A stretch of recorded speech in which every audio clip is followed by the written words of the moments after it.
Hello everyone and welcome back to another tutorial. Today we're going to see how to add a thumbnail to a YouTube video. First thing first, go to YouTube Studio and click on Create, then Upload Videos. Select the video file from your computer, and after your video finishes processing, scroll under the title and description fields. YouTube will show you 3 auto-generated thumbnails. By default, the middle one is selected.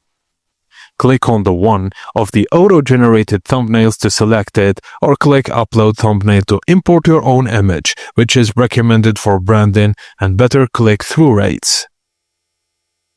Now preview your thumbnail on the right side, and if you're satisfied, click Next, adjust any additional settings, and finally click Publish. Then done, you've successfully added a thumbnail to your YouTube video.